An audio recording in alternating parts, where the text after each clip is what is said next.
Now, I kind of joked about that first situation being your first combat, and now you had legit your first kind of trial by fire.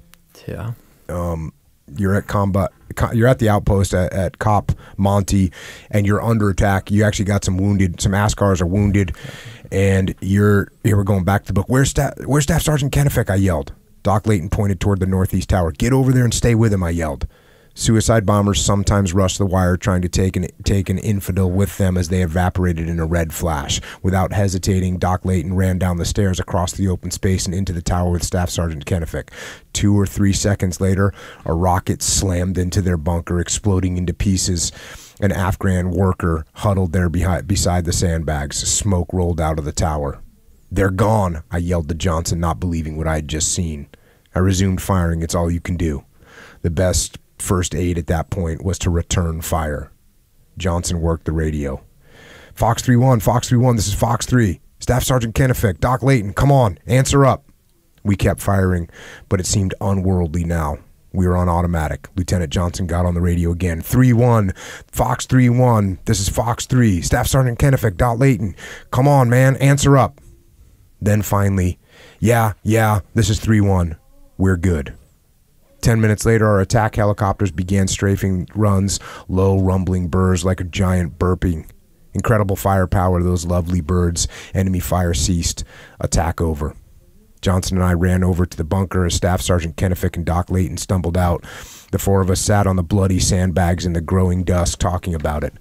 Their eyes were slightly glazed and wide open. Lieutenant Johnson, Staff Sergeant Kennefic, and Doc Layton weren't infantry.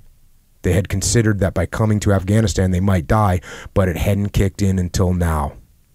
Now they had heard the screams and seen the blood.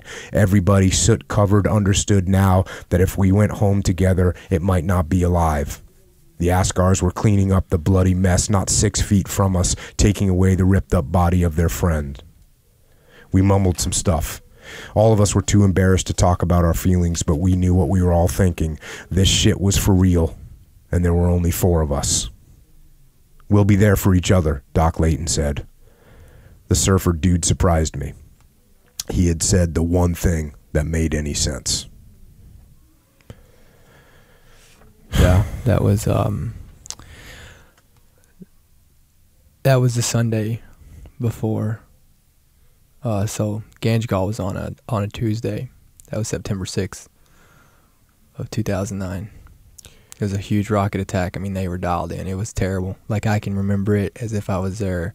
It was terrible. How many rockets did they fire? I think we had 9 that hit, 107s that hit dead on, like not just 9 that hit just inside of not the whole base, but just my Afghan base. That's probably this, where we're at right now is probably bigger than that. It was terrible. Mm-hmm.